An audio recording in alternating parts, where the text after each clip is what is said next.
Good morning. I'm late. I'm sorry. I said 8:55. That was a lie. If you ever have met me, you know that like 5 minutes late is pretty much always my on time.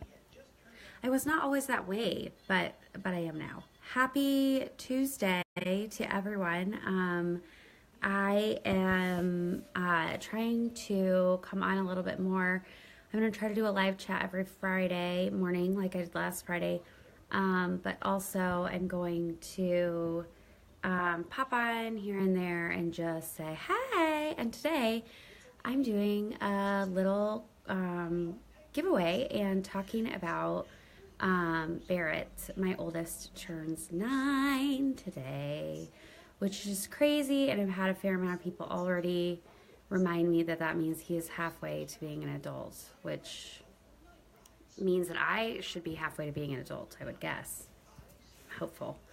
So what I wanted to do this morning is do a little bit of a giveaway in honor of Barrett's birthday, and it is going to be from my friends who I know over the writers of the book. It's really 10 months. I don't know if you guys have ever read this book, but it's very funny, and some lovely women wrote it here in Omaha, and it it's written by Natalie Gunther, Kim Schenkelberg, and Celeste Snodgrass, and I know Natalie probably better than I know the other authors, but and she's hilarious. And it's delivering the truth about the glow of pregnancy and other blatant lies. And it's very funny, and it has snippets and medical advice from the guy who delivered Harrison, whose name is Dr. Bonebreak. So I am hopeful that I can give this away to somebody today and send it in the mail. This is a signed copy by the lovely authors, and it will be somebody's. So today is Barrett's birthday, and I don't know about you guys, but did anybody feel like the birth of their first child did not go as planned? I did. And everybody has a story, right? Every single person has a story if they've had a kid about how that went. They have a story about that it went really well. They might have a story that it was like fully natural. They might have a story that it was the hardest birth that has ever happened.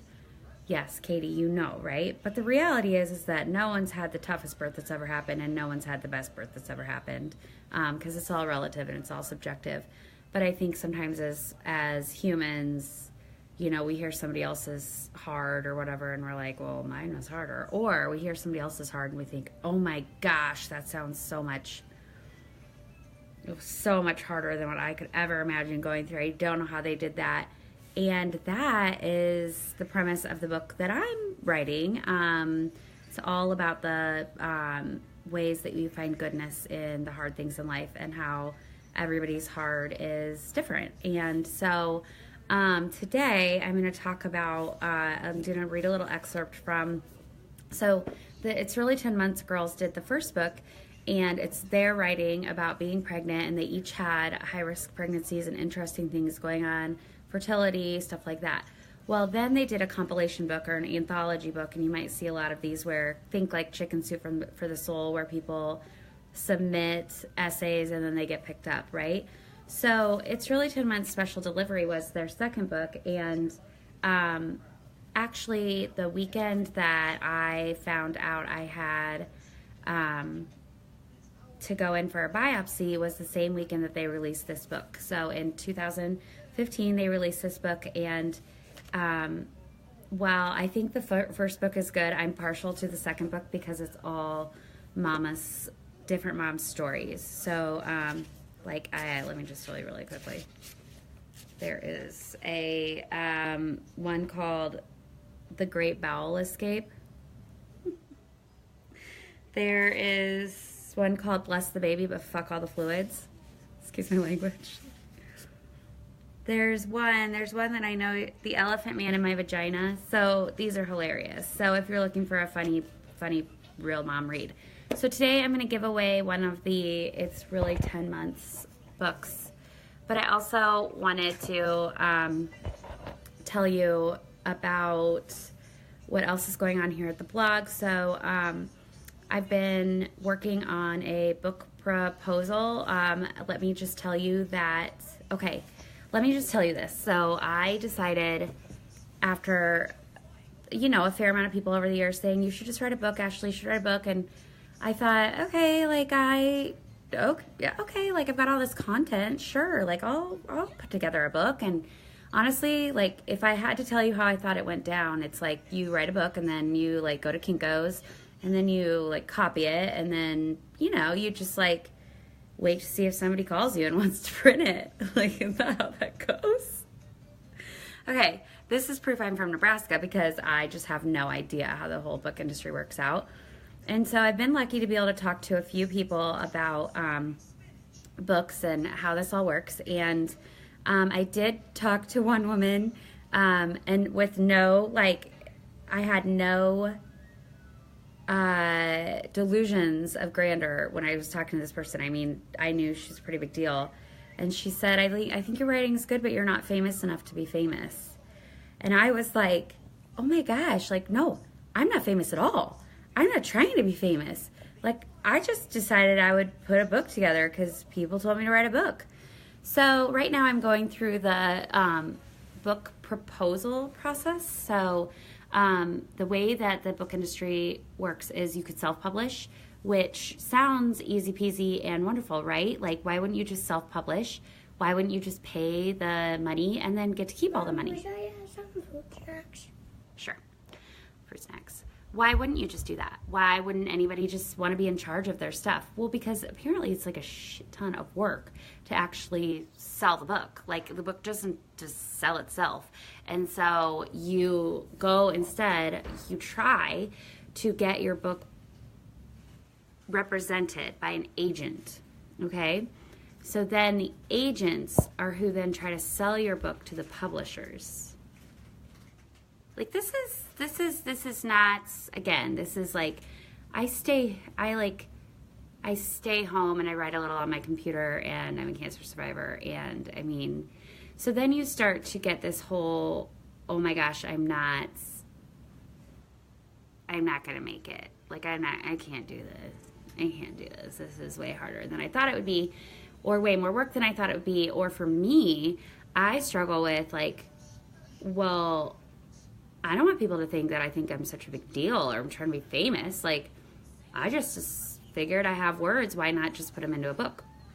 So right now I'm going through that process, and I have talked to a couple of people who work in publishing, and a couple of them have given me, and both of them have given me really good insight into like the next steps and what you do. And I've talked to a bunch of friends from Herbie from Home who are also writing, and they've given me a bunch of leadership on where to go next. But I have to tell you, like, when I had the first conversation with the woman who said, you're not famous enough to be famous, I seriously like about took my ball and went home. Because gosh, it's like really real to be told, sure, yeah, maybe you can write. Hey, Lauren, maybe you can write. That's great. But a million people can write. And what's so special about you? And then you find yourself, for me, I'm like, you're right. What is so special about me? I struggle a lot with, what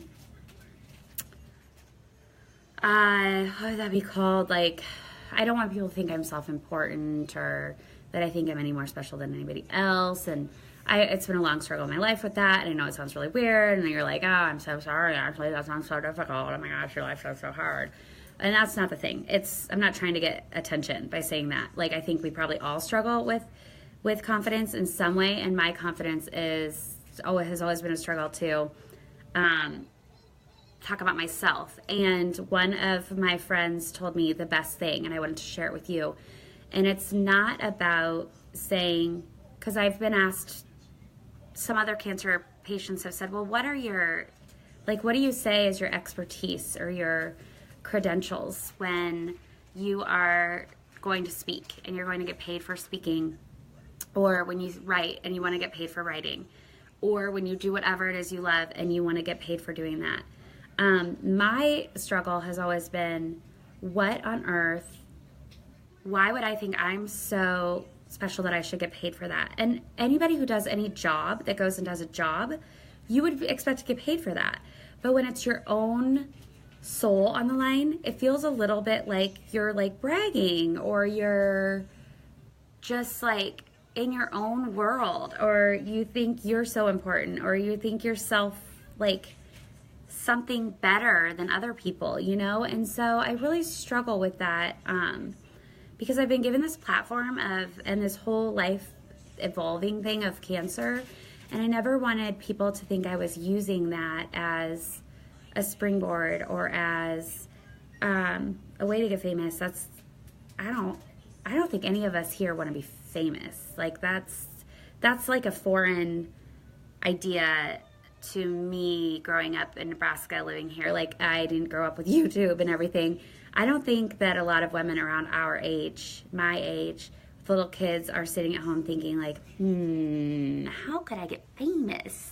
Fame sounds fun. And so we go along and we do what we do, and we share our messages, and we figure out how to use social media and things like that to not only share our message, but to feel like we are connecting with people and real people and meeting the souls out there, not the numbers. And so I was talking to somebody, and she said, it's not about saying that you're the expert in something. It's not about acting like you are the only person who knows what it's like to have cancer. It's not about acting like you are the only person who knows what it's like to have had a preemie or a crying baby or a messy house or, like jeans that don't fit. It's not about any of us trying to be the only person. It's trying for us to help people understand that we are all going through struggles, or we're all going through life, or we're all in having joys, and we're all having hard, and this is life. And I think it's fascinating for us to learn about other people's lives, and I think it teaches us a lot about our own life and how we want to live it. So what this person said, I'll get to it, is it's not about being the expert. It's about understanding that you can add value. And that has really helped me change my mindset a little bit as I'm approaching this a little bit. I'm still working through it. My friend Lauren's on here. If you don't follow her at Blacktop to Dirt Road, Lauren's amazing, and she has this like spiritual presence about her that I would love to have, but I don't. And she is, she writes today. She's going to be talking about postpartum depression over on her 2:00 coffee chat. So you should go. If you've gone through postpartum depression, or you know somebody going through it, you should totally go over and watch Lauren's thing. But these Hervey from Home writers, I know I talk about Hervey from Home a lot, but it's the reason that I talk about that so much is because it's become a really big cheerleading section for women. And what you guys don't see behind the scenes is that we have a team page. And what I would call that team page is just like a daily pep rally. And what's amazing about it is I can go on there and say, you guys, I'm feeling really deflated. They're right, like 1 million women have a story. 10 million women have a story. What's so special about mine? And the reality is we need to stop comparing our story to other people, and we need to figure out what our story is meant for in this world. And I think that that's okay. I don't think that's selfish, and I don't think that's I don't think it's selfish to say, I'm going to take time and figure out what I mean to this place. Because the reality is we get this one time. We get this one life. And I've said that 1 million times. And so it's figuring out, like, what impact, if any, am I supposed to have on this world? And so everything that I've been looking forward to doing for 2018 and 2019 on my blog, it all has to do with two things. One is living your I hate saying living your best life, living the rest of your life. So my focuses are things that are normal that we love doing, whether it's shopping or eating or going out on dates or whatever it is, and highlighting the real life that we all live, not the highlight reel. I looked the other day, I got into a rabbit hole on Instagram. I don't know if any of you have ever done this, but I got into a rabbit hole on Instagram, and all of a sudden I'm looking at this woman who has 297,000 followers, and I'm looking at all of her beautiful pictures, and I'm thinking, why am I on social media? Not because, oh my gosh, why should I be wasting my time looking at her, which is what I should have thought. But instead, I was thinking, why am I even trying? If this person has 297,000 followers and all her pictures are perfect, what possible thing can I think I'm doing here? And we can feel like a poser in our own world.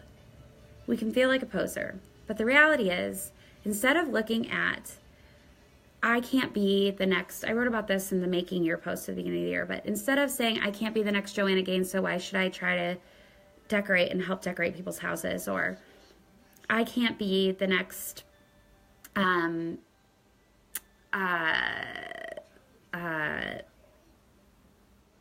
I was thinking of like a guitar player. I can't be, the next famous musician, maybe Brandi Carlile. I can't be Brandi Carlile or the new Kesha, so why should I waste my time singing, or why should I waste whatever? The reality is we're not wasting our lives doing the things we love. We're living our lives doing the things we love. And so this whole book process so far, as I get my proposal together and as I work through this and as I figure out what that looks like for me and as I figure out who I'm trying to sell a book to and why I'm trying to sell a book and who I think would read my book, it's been a really telling process of we are our own worst enemies because we get in our heads and we say, oh my gosh, this either sounds too hard, I'm not going to do it, or gosh, what kind of person do I think I am? What kind of person do I think I am? That I could do this. What kind of mom in Omaha, Nebraska, in the Midwest, with 3 little boys, with a messy house, with a normal life, why would that be interesting to people? And it keeps ringing through my head. Why I'm not famous enough to be famous. But you guys, it's not about it's not about being famous. And social media can get confusing in that way, I think. Social media can get confusing because we're not used to social media in our lives. If you're my age, we came into it. And so it can feel like attention seeking. It can feel like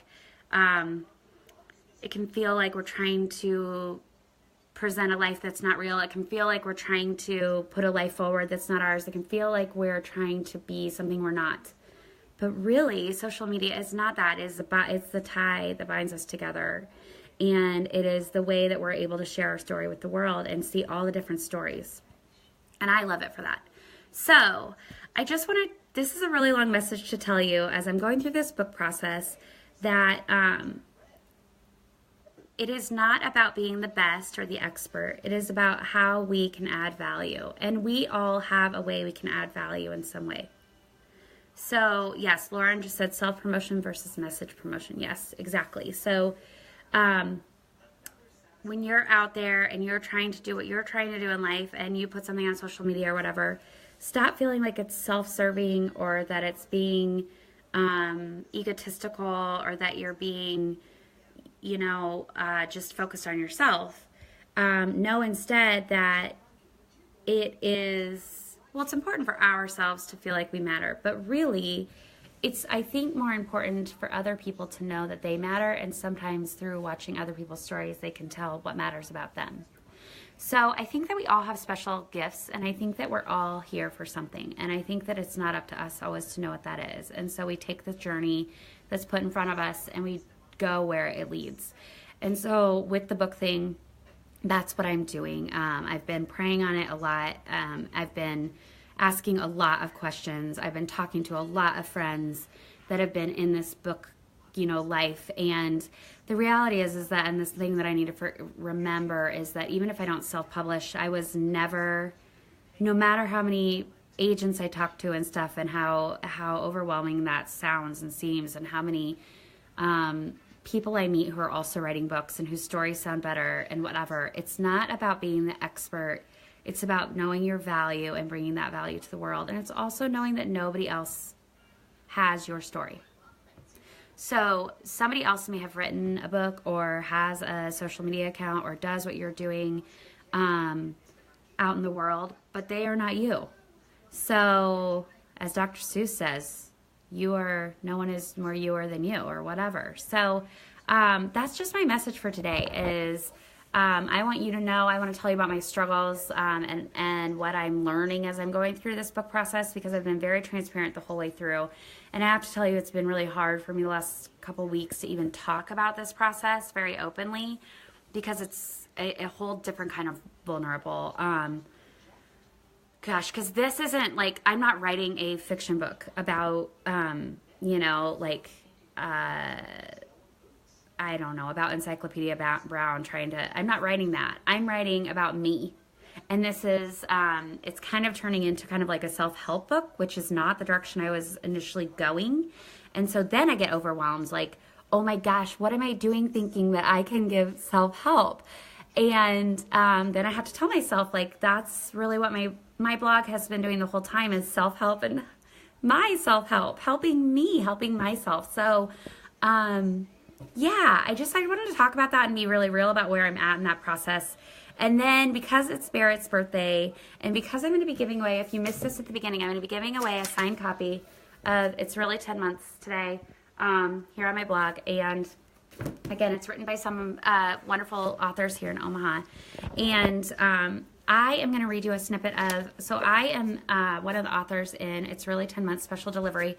I was super stoked when I found out I was going to be able to be in this book, and it came out 2 years ago, and I was really excited to help promote it, and then I got sick, and they kind of let me put the promotion on the back burner. And it's not like I had stock in this book or something. I mean, I got paid a small fee for writing my story in it, but I thought I would read a little bit of it since it's Barrett's birth story. So I had never written Barrett's birth story, because unlike everything else, I was so overwhelmed when I had Barrett that I didn't do much of anything. He screamed all the time, and it was so much work that I didn't write his birth story. And I think I was also kind of overwhelmed by what happened.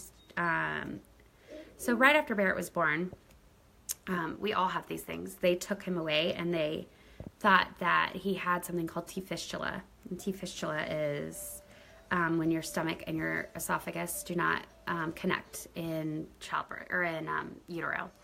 And so that would have been an immediate surgery. And then they also told me that his fingers were connected. So I'm going to read you this in a second when I find it. And then they also told me that the next day they started testing him and doing some tests, and it was a Sunday, for spina bifida. So the day after he was born, they figured out that there were a few things that were genetic markers that he had for spina bifida. And so they were testing him for that, but it was a Sunday, and so we had to wait like 8 hours to get our results back. And so I think that, again, just like anybody would say, it just did not go as planned. Do you ever feel that way? Just did not go as planned. So I was going to read you my, where the hell is this? Sorry, hold on, wait a minute. I was going to read you a snippet from my birth story of Barrett. So I had not written it, so when these women were calling for contributions to their book, I wrote about Barrett. So you can see it's called 4 is the Magic Number by Ashley Braham. So I'm technically a published author. And yeah, so here we go. An hour before it's called 4 is the Magic Number. An hour before I started to push out my first child into the world, I was laying in my hospital bed applying makeup. Labor is that easy. I checked in the hospital on a Wednesday. I was a high-risk mama, co-managed by a touchy-feely midwife and a down-to-business perinatologist. I was on constant monitoring. I was basically handcuffed to the bed. There were no leisurely strolls down the hall to peruse the impressive artwork. There was no taking quarters down to the vending machine for a candy bar. I was told these were a necessity on my what to bring to the hospital checklist. In fact, there were no candy bars of any type because I was also not allowed to eat. There was no passing go and collecting $200. By all accounts, I was basically going straight to labor and delivery jail. The experience I'd had in mind when I drafted my 17-page, just the experience I'd had in mind when I drafted my 17-page birthing plan. The first order of business was this: a pill needed to be inserted into my lady parts. I was concerned about this process as the last time I'd let someone stick something into my hoo-ha, I'd ended up pregnant. Okay, not the last time, but at 36 weeks pregnant, the last thing that sounded like a good time was having someone digging for gold in my Girl Friday. But I had no say in the matter. The human I'd been harboring for 8 months, and I had reached a point of no return. My placenta had given its eviction notice, and the party was underway whether I was ready for it or not. So, pill into the parts, and the big dance would commence. Because after a round of Cytotec to try to open sesame, a round of Pitocin, a drug intended to cause incredible pain, and another round of Cytotec, my cervix was still as closed up as a Hobby Lobby on a Sunday. Thankfully, we could still do arts and crafts as my midwife had packed a crochet hook. The crochet hook, aka Amnihook, popped me like an errant water balloon, and soon I had a permagush happening between my thighs. My blood pressure was in the 200s, and I knew that labor was on like Donkey Kong. 2.5 minutes after the geyser blew, when the contractions began to impose on my perfectly planned labor, I asked, "Can I please talk to someone about pain management? Reed, I want that needle in my back yesterday." Seriously. 4. That's the magic number, the nurse explained. I needed to get my cervix on board with the number 4 in order to get an epidural, which by that point sounded like the train I wanted to ride. I had to dilate to 4 centimeters. No big deal, I figured. I have to be at like a 12 already, right? Wrong. At 36 weeks with my first labor, my cervix was unrelenting. I was at 0. After 2 rounds of Cytotec, 1 round of Pitocin, 2.5 minutes with a hole in the bucket, and a partridge in a pear tree, I was at 0. What the French toast? Hi, Jackie. You're watching downstairs. That's hilarious. Jackie's in my basement. The milk mom, she just had a reconstruction, her revision, whatever. Second. Anyway. In lieu of the epidural, I chose what was behind door number 2, fentanyl. I'd get a dose in like clockwork a half hour in, mid-sentence, I was knocked out cold. But it wore off 30 minutes later, only to leave me clinging to the railing of the hospital bed, apologizing profusely for being in labor, and certain that I would meet Jesus for breakfast because I was absolutely convinced that the pain would kill me.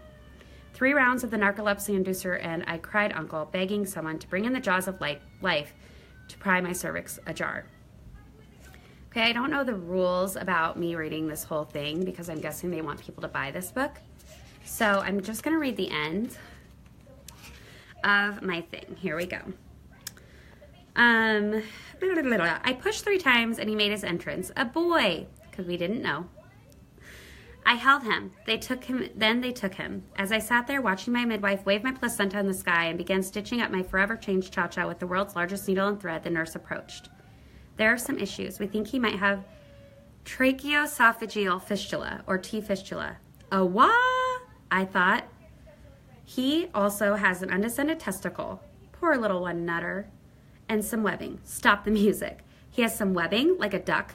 His fingers are connected. I lost my shit. I have scoliosis, which is part of my story. Not I don't, but kind of. And now my wee bambino has a T fistula. What?